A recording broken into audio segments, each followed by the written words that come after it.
आप देख रहे हैं वर्ल्ड, मैं हूं आपके साथ जुबैर अली। फैसला हो चुका है कि अब किसकी सरकार बनने जा रही है, लेकिन उसके बाद एक बड़ा सवाल ये उठता हुआ नजर आ रहा है कि इस सरकार के बनने के बाद अब दोस्तों मुसलमानों के मजे आने वाले हैं।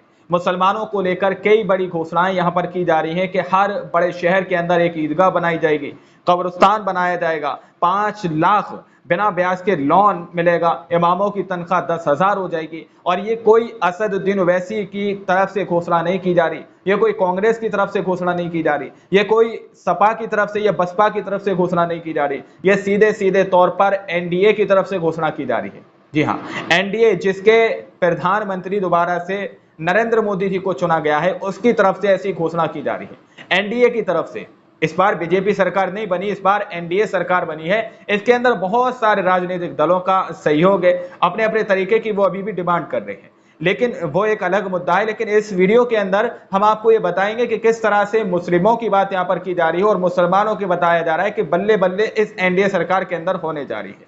कितना ही सच है इसके अंदर और कौन से नेता ने मुसलमानों के लिए इस तरह की घोषणा की है, क्योंकि एनडीए के सबसे बड़े नेता प्रधानमंत्री नरेंद्र मोदी जी को चुना गया है। ये सबसे बड़े नेता, प्रधानमंत्री बनाया गया एनडीए का, इनको तीसरी बार ये शपथ ग्रहण कल लेने जा रहे हैं दोस्तों।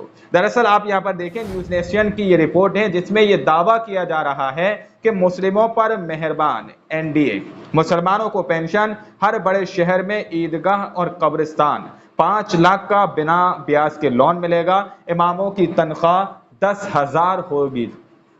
इस तरह का दावा इसके अंदर किया जा रहा है। ये कौन कौन से राज्य हैं, किस किस जगह पर इस तरह का कार्य किया जाएगा कि हर बड़े शहर में जो है ईदगाह बनाई जाएगी, कब्रिस्तान बनाया जाएगा, 5 लाख रुपए उसको लोन के मिलेंगे बिना ब्याज के। आप 5 लाख रुपए का लोन लीजिए और 5 लाख रुपए आपको वापस भरना पड़ेंगे, कोई इंटरेस्ट उस पर नहीं लगेगा।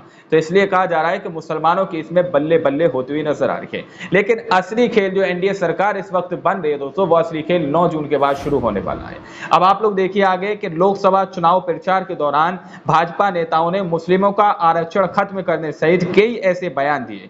गौर कीजिएगा, यहां पर भाजपा की बात की जा रही है कि भाजपा नेताओं ने मुस्लिमों का आरक्षण खत्म करने सहित कई ऐसे बयान दिए जिसे लेकर देश भर में हंगामा मचा। यहां तक कि कांग्रेस सहित अन्य विपक्षी दलों ने भाजपा पर धर्म के नाम पर राजनीति करने का आरोप सीधे तौर पर लगा दिया था। वहीं चुनाव परिणाम आए तो भाजपा सिर्फ 240 सीटों पर सिमट गई।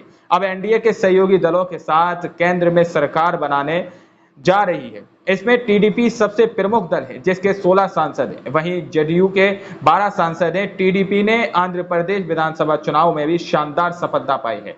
राज्य में टीडीपी के साथ भाजपा भी सरकार में होगी। ऐसे में अब चर्चा टीडीपी का घोषणा पत्र चर्चा में बना हुआ है दोस्तों। टीडीपी, चंद्रबाबू नायडू आंध्र प्रदेश से जिन्होंने 16 सीटें जीती हैं, उनका एक घोषणा पत्र इस वक्त सामने निकल कर आया है। बहुत तेजी से वो सोशल मीडिया पर भी वायरल हो रहा है।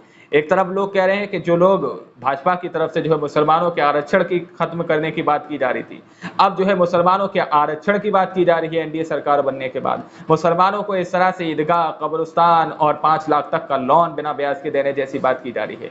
तो एक घोषणा पत्र जो है चंद्रबाबू नायडू की तरफ से सामने निकल कर आया है। चंद्रबाबू नायडू ने एक अपना घोषणा पत्र जारी किया था कि यदि वो जीतते हैं तो मुसलमानों को क्या क्या मिलेगा। देखिए, इसमें कहा जा रहा है कि दरअसल विधानसभा चुनाव के दौरान टीडीपी ने कई प्रकार की घोषणाएं की थी। इसमें मुस्लिमों को लेकर विशेष घोषणाएं शामिल थी। टीडीपी के घोषणा पत्र के प्रमुख अंश में 50 वर्ष से ऊपर के मुसलमानों को पेंशन, हर बड़े शहर में ईदगाह और कब्रिस्तान के लिए जमीन, 5 लाख बिना ब्याज के मुसलमानों को लोन, इमामों की तनख्वाह 10,000 रुपए, हर मस्जिद के रख रखाव के लिए 5,000 रुपए महीना और 1 लाख रुपए एक मुश्त सहायता की राशि शामिल है। इसके अलावा मुसलमानों को 4% आरक्षण का वादा हर सभा में चंद्रबाबू नायडू ने किया। यहां तक कि उनके बेटे टीडीपी के महासचिव नारा लोकेश ने एक दिन पहले ही कहा कि राज्य में ओबीसी कोटा के तहत, यानी ओबीसी कोटा के तहत मुस्लिमों को 4% आरक्षण देने के लिए उनकी पार्टी प्रतिबद्ध है।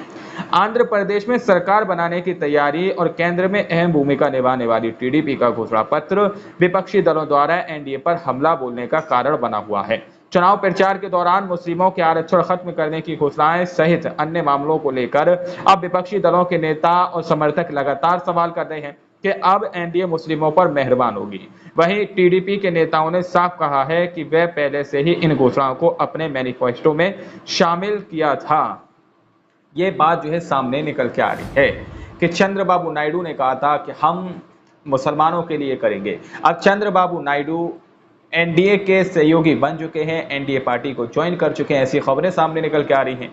तो अब सवाल ये पूछा जा रहा है कि एक तरफ लोग मुसलमानों के विरोधी हैं, एक तरह से चुनाव के अंदर मुसलमानों के खिलाफ बयानबाजी की जाती है। मुसलमानों के बारे में यह कहा जाता है कि जिनके ज्यादा बच्चे हैं, अगर कांग्रेस पार्टी जीतती है तो उनको तुम्हारी जमीनों को छीनकर दे दिया जाएगा।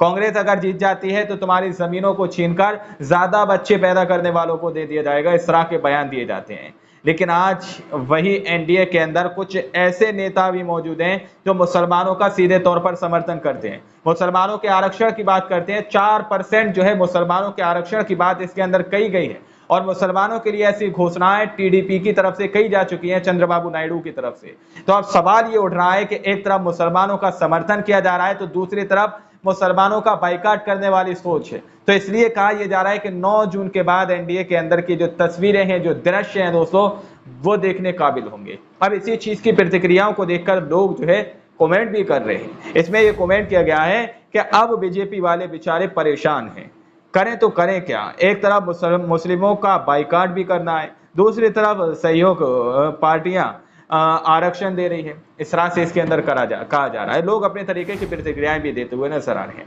अब ये जो मैनिफेस्टो दोस्तों सामने निकल कर आया है आंध्र प्रदेश के टीडीपी यानी चंद्रबाबू नायडू का, अब इसको लेकर आप लोग क्या सोचते हैं, क्या समझते हैं? अपनी राय कमेंट सेक्शन में हमें जरूर दीजिएगा। मिलते हैं अगली वीडियो में, जब तक के लिए अपना ख्याल रखिएगा।